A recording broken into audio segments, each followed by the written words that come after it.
여러분, 요즘처럼 세상이 분주하고 마음이 어지러울 때면 참 이상하게도 오래된 옛 노래가 자꾸 입에 이렇게 맴돌지요. 예전에 누군가와 함께 불렀던 어떤 찬송가, 또 어느 아침에 라디오에서 흘러나왔던 어떤 가곡이 생각나기도 하고요. 또 혼자 걸으며 흥얼거리던 그 복음송이 생각나기도 합니다. 그 멜로디 하나에 한때 내 안에 깊이 자리하고 있던 그 사랑과 또 감사와 슬픔과 또 간절함이 다시 이렇게 살아나는 듯한 그런 느낌을 받습니다. 시편 18편은 그런 점에 있어서 아주 오래된 노래라고 할 수 있습니다. 다윗이 자신의 인생 여정을 돌아보면서 써내려간 신앙의 시이면서 또 찬양의 노래이고 눈물 젖은 고백입니다. 그는 이 시를 단지 어떤 문학적인 표현으로 기록한 것이 아니라 하나님과 함께 걸어온 자신의 삶의 그 결정적인 장면들을 생각하고 묵상하며 노래하고 있습니다. 그렇기에 이 시편은 하나님이 누구신가라는 신학적인 선언이기도 하지만 동시에 나는 어떻게 하나님을 사랑하게 되었는가라는 인격적인 고백을 하고 있는 것입니다. 그 옛날 골리앗의 손에서 구원받은 후로부터 평생 자신에게 신실하셨던 하나님께 감사를 표현하고 있습니다. 이 시편은 나이 많은 사람의 신앙 간증시라고도 합니다. 찬양을 흔히 하나님의 구원하심을 경험한 것에 대한 즉흥적인 반응이라고들 하지요. 그러나 이 시는 즉흥적이라기보다는 잘 짜여져 있고 또 깊은 묵상이 바탕이 되어 있는 또 오래 녹익은 아주 오래도록 이렇게 묵혀서 익힌 그런 찬양입니다. 이 시편은 신앙의 마라톤을 달려서 이제 거의 결승선에 도달한 사람에게서 나오는 신앙의 지혜를 담고 있습니다. 이 시편은 그래서 긴 신앙생활에 우여곡절이 많았지만 인생 여정 가운데 쉬지 않고 인도하는 보이지 않는 그 손을 하나님의 하나님의 손을 힘이라고 한 것이죠. 그래서 하나님의 손을 믿어야 함을 가르치고 있는 것입니다. 그 인도하는 손은 여호와 나의 반석, 나의 요새, 나의 구원자, 나의 방패, 나의 구원의 뿔, 나의 산성이라고 표현하고 있습니다. 이 시편을 가만히 읽고 묵상하다 보면 한 가지 이 결론에 도달하게 됩니다. 그것은 바로 노년의 다윗의 고백이면서 또한 우리들의 고백이 되어야 할 제목이지요. 그것은 바로 하나님은 신실하시다입니다. 해볼까요? 하나님은 신실하시다. 하나님은 신실하시다. 이 고백인 겁니다. 우리가 인생을 살다 보면 땅이 흔들리는 듯한 상황을 만날 때가 있습니다. 갑자기 건강을 잃거나 또 믿었던 관계가 무너지기도 하고 또 인생의 의미가 휘청거릴 때가 있지요. 바로 그럴 때 필요한 것은 믿을 곳이 하나도 없네 라고 하며 주변을 돌아볼 것이 아니라 믿을 하나님을 바라보는 것이지요. 신실하신 하나님을 바라보는 것입니다. 그때 하나님은 나의 힘, 그죠? 나의 힘이 되신 여호와이십니다. 그죠? 그때 이 고백을 하는 거죠. 해볼까요? 하나님은 나의 힘이시다. 그죠? 나의 힘이 되신 여호와여, 내가 주를 찬송합니다. 라는 고백이 절로 나오는 것입니다. 아무것도 의지할 수 없고 누구에게도 기대기 어려울 때 하나님 한 분만이 유일한 반석이고 피난처이심을 체험하게 됩니다. 유진 피터슨이라는 유명한 신학자는 이렇게 말을 합니다. 다윗은 고난 속에서 하나님을 체험했다. 그는 위대한 왕이기 전에 고난의 사람이며 기도의 사람이었다. 그의 시편은 현실이라는 진흙탕 속에서 하나님을 향해 손을 뻗는 영혼의 기록이다. 즉 하나님을 향해서 손을 뻗는, 그리고 하나님을 붙잡으려고 했던 그 기록이 바로 그의 시편이라는 겁니다. 이 신실하신 하나님에 대해 다윗은 어떻게 노래해야 하는지 오늘 우리가 함께 살펴보려고 합니다. 그 첫 번째는 바로 내가 주를 사랑하나이다 입니다. 해볼까요? 내가 주를 사랑하나이다. 1절 말씀 같이 한번 읽어보겠습니다. 시작. 나의 힘이 되신 여호와여, 내가 주를 사랑하나이다. 그는 가장 먼저 하나님을 사랑한다고 고백하고 있습니다. 얼마나 담백하고 뜨거운 말입니까? 마음의 진심만 꺼내어 한마디로 말하지요. 내가 주를 사랑합니다. 때로는 우리가 미사여구를 많이 붙이는 것보다 사랑한다 한마디 하면 이렇게 막 감동이 오더라고요. 그렇지 않으세요? 옆 사람에게도 한번 해볼래요? 이렇게 딱 쳐다보고는 말 많이 하지 말고 사랑한다 한마디 해주세요. 네.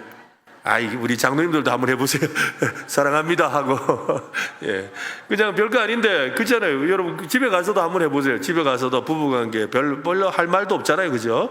그런데 이렇게 앉아있다가 갑자기 물끄러미 쳐다보고는 사랑한다 이래 보세요. 그러면 상대방이 제정신이 아닐 겁니다. 아마 정신을 못 차릴 거예요. 아마. 근데 이게 참 담백하면서도 어찌 보면 솔직한 이야기죠. 때로는 그 말 한마디가 우리의 진심이 되기도 하는 것 같습니다. 바로 이 다윗도 그렇게 하나님께 고백하는 거죠. 주님 사랑합니다. 이 말을 하는 거예요. 주님 사랑합니다. 사랑은 여러분 언제 시작될까요? 누군가를 처음 보았을 때 시작될까요? 혹은 마음이 통할 때 시작될까요? 우리도 그럴 수 있겠지만 하나님과의 관계에서 사랑은 조금 다르게 시작됩니다. 사랑은요, 우리의 삶이 부서질 때 시작됩니다. 우리의 삶이 무너질 때 시작되고요.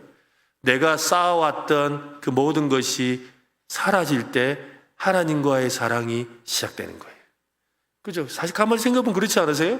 그죠? 내가 사랑했던 것, 또 내가 좋아했던 것, 내가 믿었던 것, 그거 있을 때 하나님 사랑 잘 안 합니다. 그런데 그것이 어느 날 조용히 사라지고 어느 날 한순간 바람처럼 안개처럼 사라졌을 때 그때 기댈 곳은 하나님밖에 없네. 하나님 사랑합니다. 라는 고백이 절로 나오지 않습니까? 모든 것이 끝난 줄 알았던 그 순간 여전히 거기 계셨던 하나님을 경험한 뒤에야 비로소 나오는 고백이지요. 사랑은 존재의 그 밑바닥에서 은혜로 손을 건네신 하나님을 만났을 때 피어나오는 우리의 고백입니다.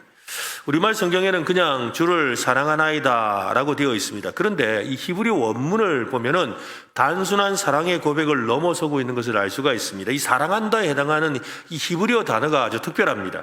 이 에르호무카라는 단어인데요. 잘 몰라도 되는 단어지만 그 의미는 알아야 합니다. 에르호무카라는 이 단어는 이 사람 간의 사랑을 말할 때 쓰는 단어가 아닙니다. 사람이 하나님을 향해 사용할 때도 사용할 수 있는 게 아니에요. 하나님만이 사용하시는 단어예요. 즉 하나님이 사람을 사랑하실 때 사용하는 것이 바로 에르호무카라는 이 단어입니다. 특히 성경에서 하나님을 향해 에르호무카라고 이렇게 호칭했던 이 단어가 사용된 딱 한 번이 있는데 그게 바로 오늘 본문이에요. 다윗이 딱 한 번 사용을 했어요. 하나님 사랑합니다를 에르호무카, 하나님 사랑하시던 내가 사랑합니다라고 말을 한 것이죠. 이 단어는 원래 인간을 측은히 여기며 부드러운 마음으로 품어주시는 하나님의 사랑을 표현할 때 사용되는 단어입니다. 실제로 하나님은 이스라엘을 그렇게 사랑하셨습니다.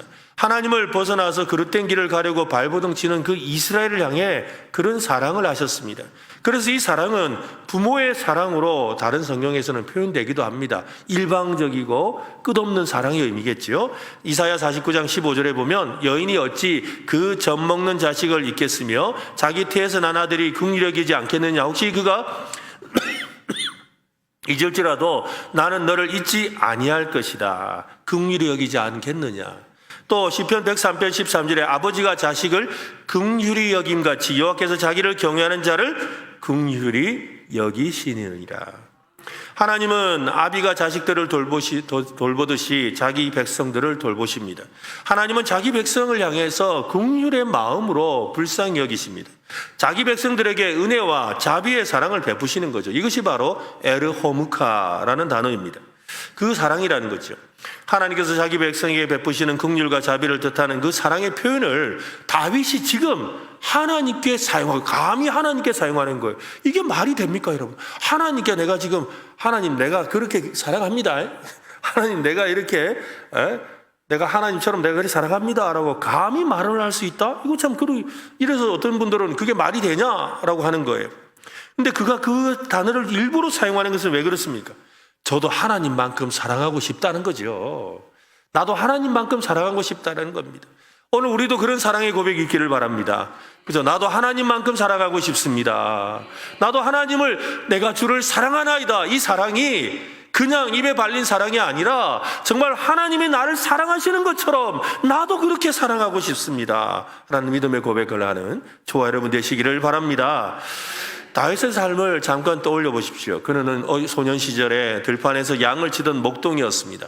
형들도 그를 무시했고 아버지조차 사무엘이 왔을 때 그를 부르지 않았습니다. 그러나 하나님은 그를 보셨습니다. 사람은 외모를 보거니와 나 여호와는 중심을 본다라고 하시면서 그를 보셨지요. 하나님은 그의 마음을 보셨고 그를 부르셨습니다. 그 부르심의 이후에 그의 삶은 왕으로 오르기까지 무수한 곡절을 겪었습니다. 사울에게 쫓기고 동굴에 숨어야 했고 친구와의 우정조차 목숨을 걸어야 했습니다. 그런 시간 속에서 한 가지 확실하게 알게 되었습니다. 내가 주를 사랑하나이다. 자신의 사랑과 하나님의 사랑을 감히 비교할 수는 없지만 하나님이 사랑하시는 만큼 자신도 하나님을 사랑하고 싶고 사랑하고 있고 또 사랑하겠다고 고백하고 있는 것입니다. 사람들은 가끔 사랑하는 사람에게 이렇게 말을 하지요. 당신은 내가 사랑하는 만큼 사랑하지 않는 것 같아요. 우리 그런 말 할 때 있잖아요. 그죠? 내가 사랑하는 만큼 당신은 사랑 안 하는 것 같아요. 나도 당신만큼 사랑하고 싶습니다 라고도 합니다. 많은 사람이 하나님이 그를 위험에서 구해주셨지만 하나님을 전심으로 사랑하지 않습니다.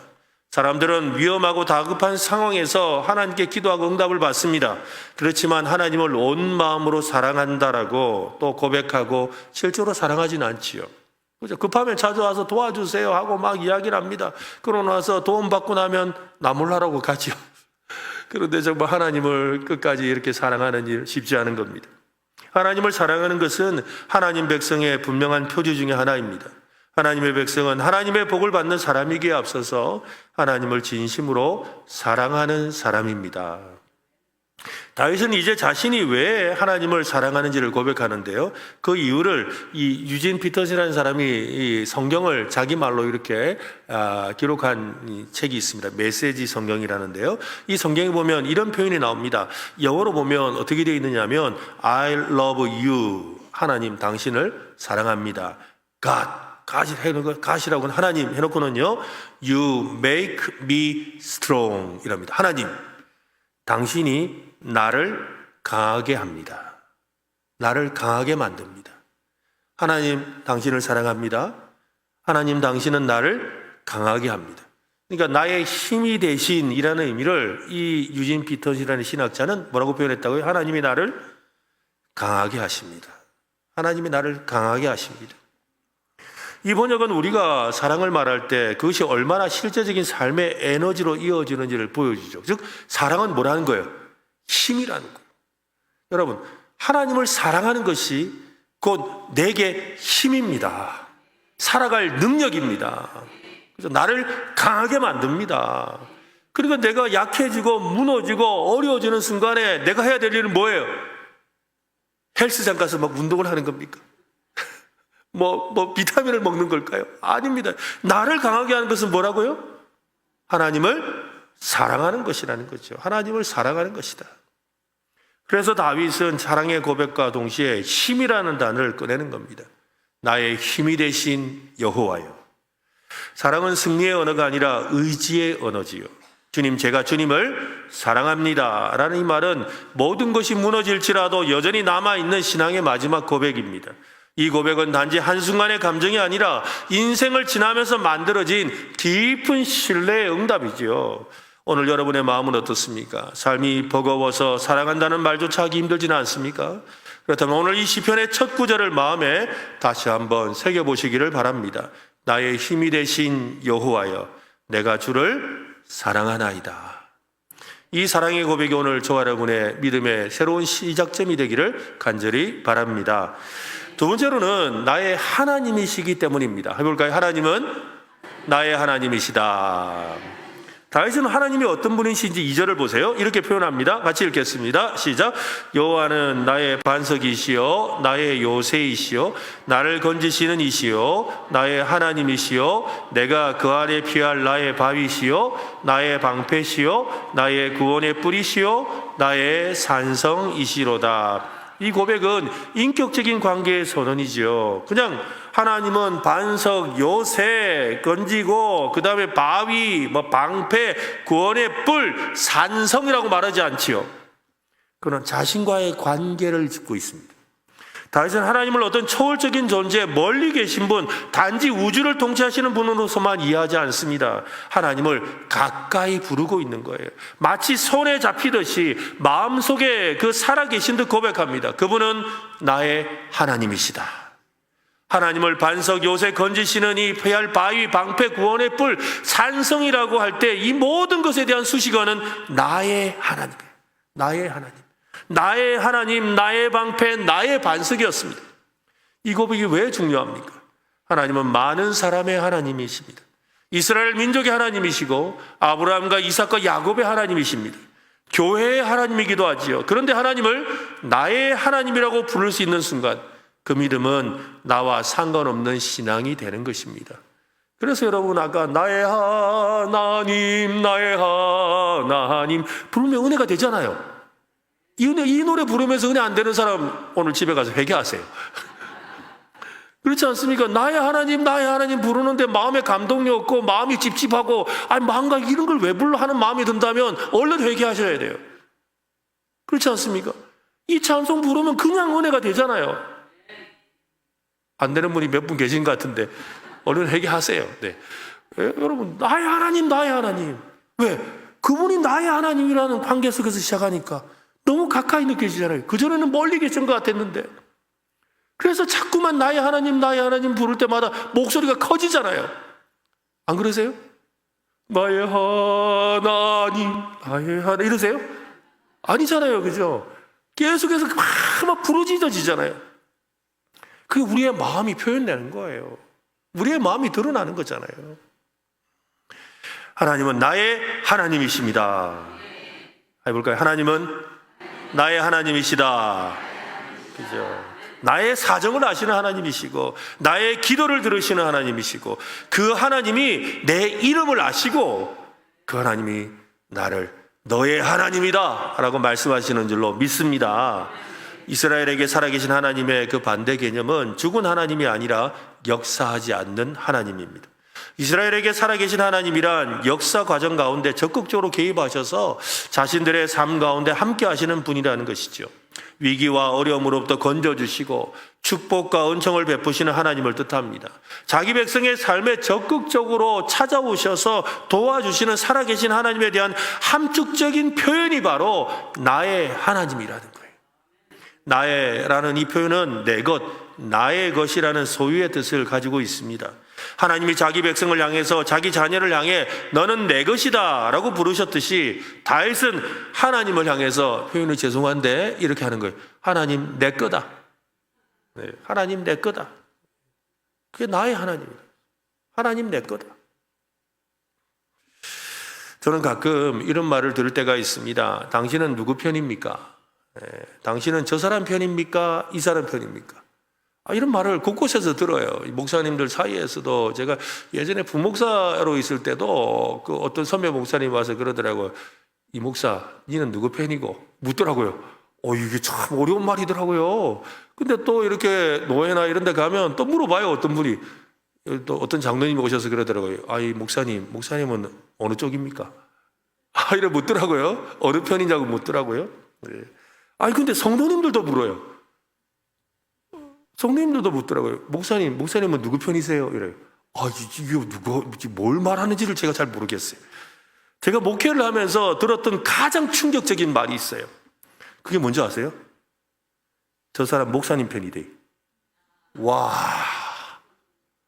그러면 성도가 목사 편이지 누구 편 돼야 돼요? 저 사람 저거 목사님 편이래. 그 말을 하더라고요. 그것도 저 안 듣는 줄 알고 뒤에서요. 저 목사 편이래, 목사 편이 하더라고요. 와, 그 말을 듣는데 어떻게 해야 될지를 모르겠더라고요. 얼마나 위험한 표현입니까? 성도는 당연히 목사의 편이고 목사는 성도 편이지. 아멘?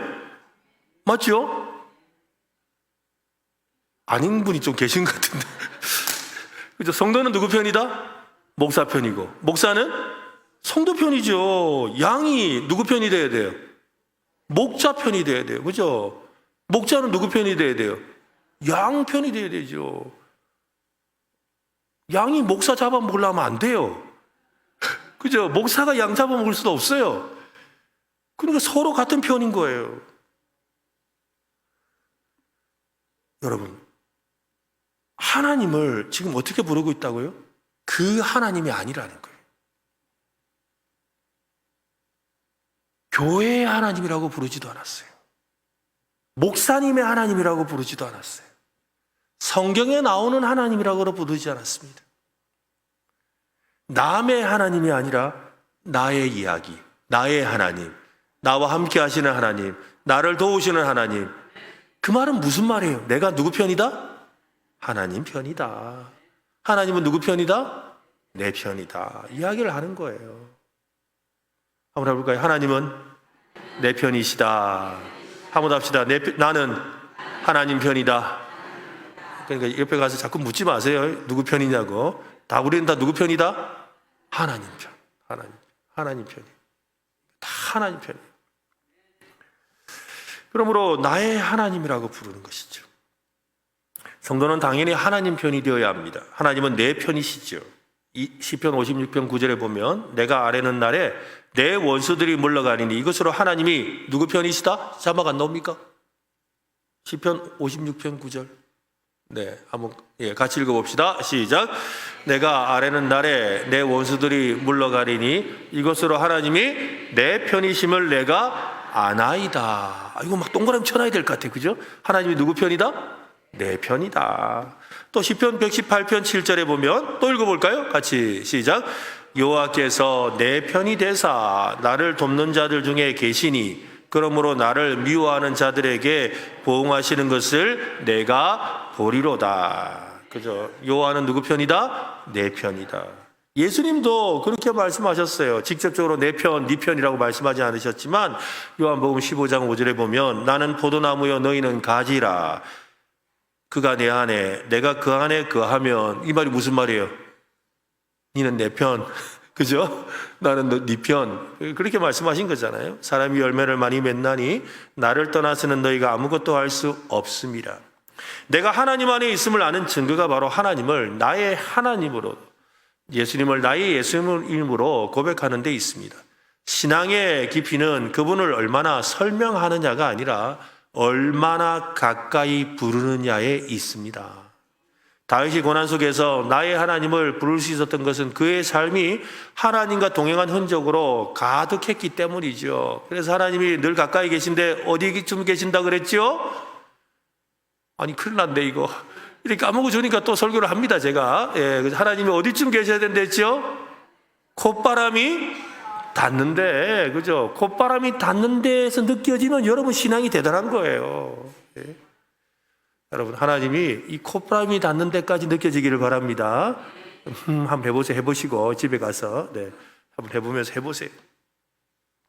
다윗이 고난 속에서 나의 하나님을 부를 수 있었던 것은 그의 삶이 하나님과 동행한 흔적으로 가득했기 때문입니다. 한 씨는 신실한 성도님이 매일 아침 기도를 시작할 때 어떻게 하나님을 부른다고, 이렇게 하나님을 부른다고 합니다. 나의 하나님, 오늘도 나를 기억해 주세요. 참 소박한 기도입니다. 하지만 그 고백은 담대합니다. 하나님을 자기 하나님이라고 부를 수 있는 믿음에서 시작되기 때문이지요. 하나님은 우리가 멀리서 관찰해야 될 신이 아닙니다. 그분은 나의 하나님이 되기를 원하십니다. 멀리 계신 분이 아니라 지금 여기 우리와 눈앞에서 가까이 하시며 도와주시고 피난처와 방패가 되시는 분인 줄로 믿으시기를 바랍니다. 다윗은 지나온 살아온 사유를 가만히 돌아봅니다. 복음성 가사처럼 아마 이렇게 노래하고 있는 것 같아요. 지나온 모든 세월들 돌아보아도 그 어느 것 하나 주의 손길 안 미친 것 전혀 없네. 오 신실하신 주, 오 신실하신 주, 내 너를 떠나지도 않으리라. 내 너를 버리지도 않으리라. 약속하셨던 주님, 그 약속을 지키사 이후로도 영원토록 나를 지키시리라 확신하네. 오늘 이 시편 18편을 묵상하는데 이 찬양이 계속 제 입가에 머물렀습니다. 지난 세월의 위기의 순간마다 하나님께 부르짖을 때마다 역사하신 하나님을 생각해 보게 되지요. 그리고 그 하나님의 손길과 그 걸음을 노래합니다. 6절 말씀을 한번 보세요. 6절 같이 한번 읽어보겠습니다. 내가 환난 중에서 여호와께 아뢰며 나의 하나님께 부르짖었더니 그가 그의 성전에서 내 소리를 들으시며 그의 앞에서 나의 부르짖음이 그의 귀에 들렸도다.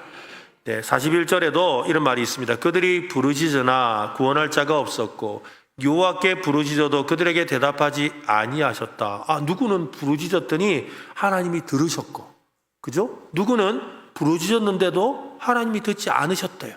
이 두 사람의 차이가 어디에 있을까요? 어디에 있을까요? 바로 나의 하나님에 있습니다. 나의 하나님. 하나님은 오직 다윗의 간구하는 소리에만 응답하셨습니다. 다윗은 거의 죽을 뻔한 위기에도 여러분을 만났죠. 여러 번 그런 위기를 만났습니다. 그럴 때마다 그는 하나님께 부르짖었습니다. 하나님은 그때마다 그의 소리를 듣고 역사하셨습니다.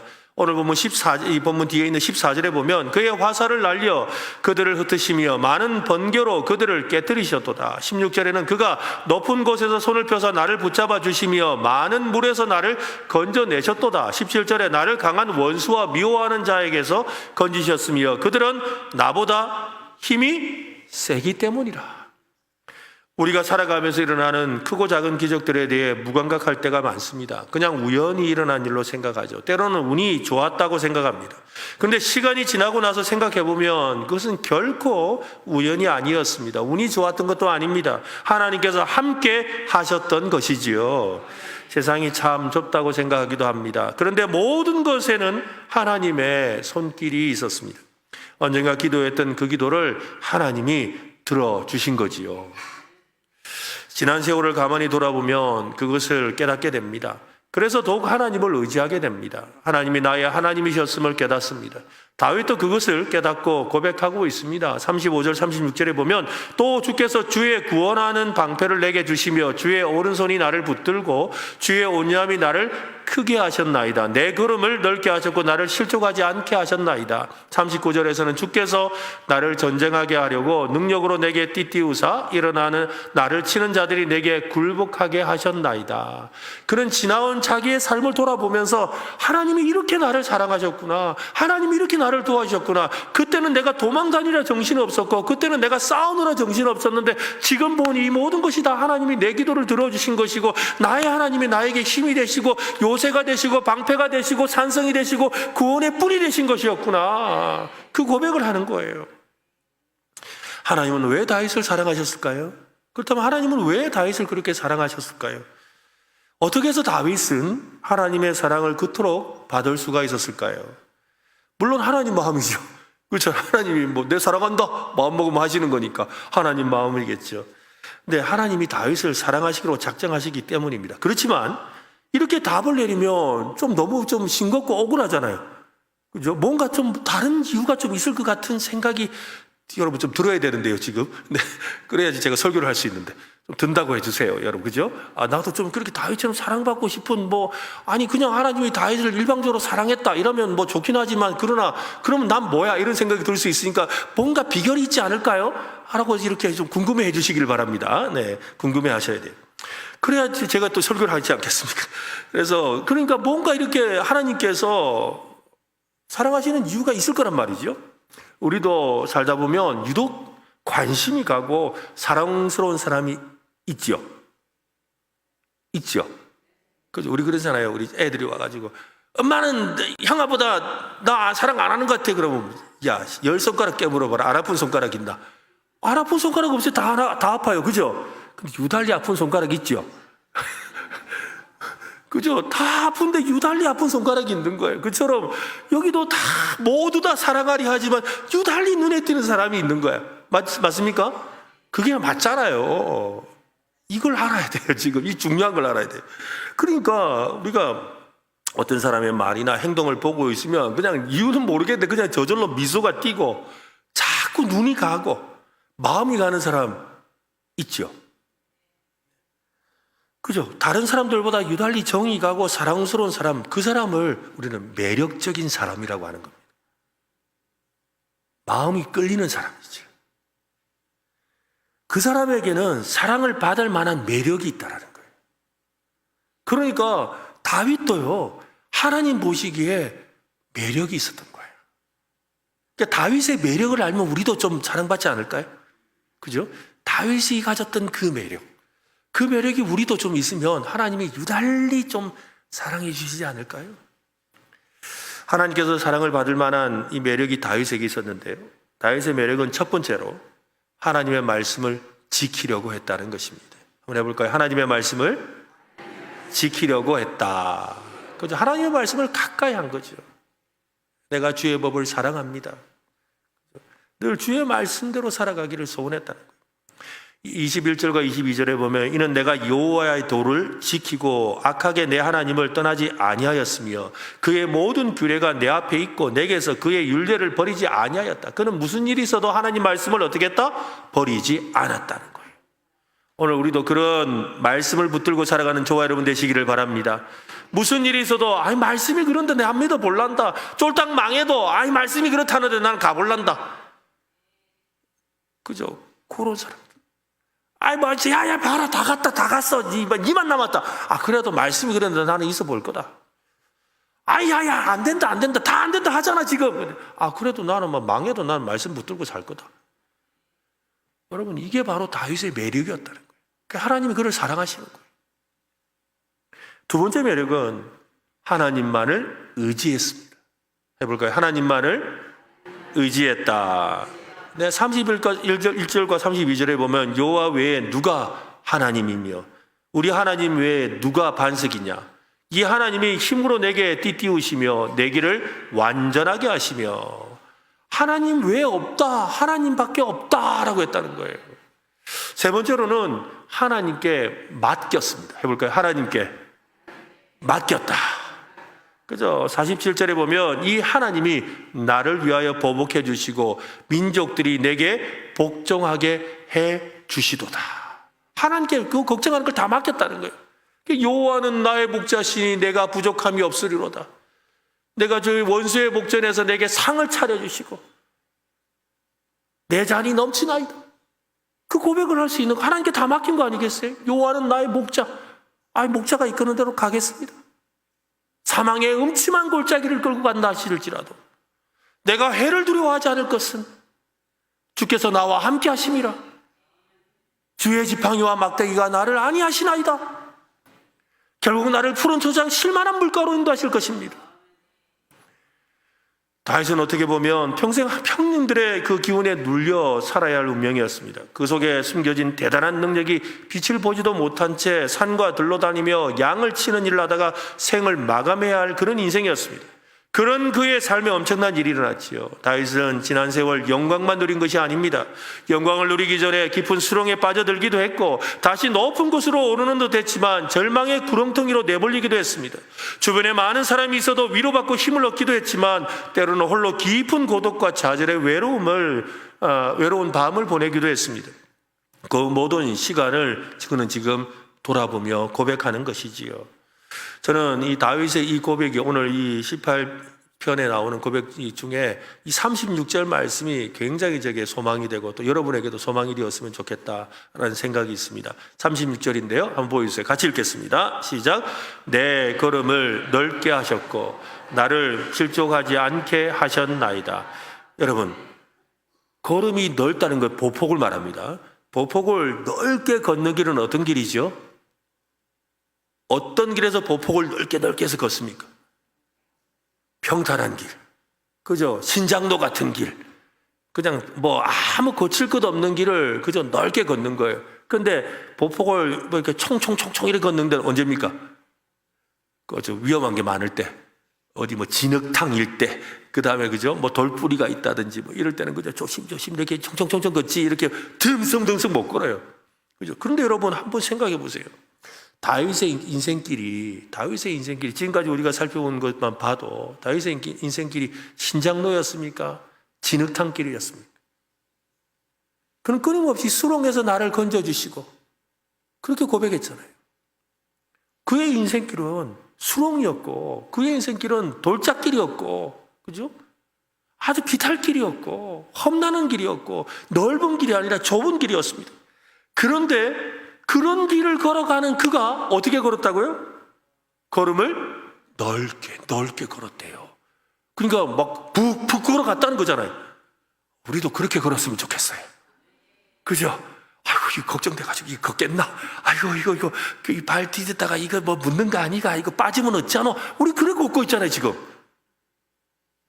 아닌 표정들이 이게 왜 그렇습니까? 우리 다 그래 걷잖아요. 막, 이거 내가 이거 빠지면 어쩌노? 이거 어떻게 하노? 이거 이러면서 조심조심 걷고 있는 게 우리 인생이잖아요. 여호와는 나의 힘이시다. 이 믿음의 고백이 있으면 우리도 보폭을 넓혀서 내 걸음을 넓게 하시고 나를 실족치 않게 걸어가게 하실 줄로 믿습니다. 그 하나님이 바로 저와 여러분의 하나님이십니다. 우리의 힘이 되신 여호와이십니다. 그 하나님을 믿고 의지하는 저와 여러분 되시기를 예수님의 이름으로 축원합니다.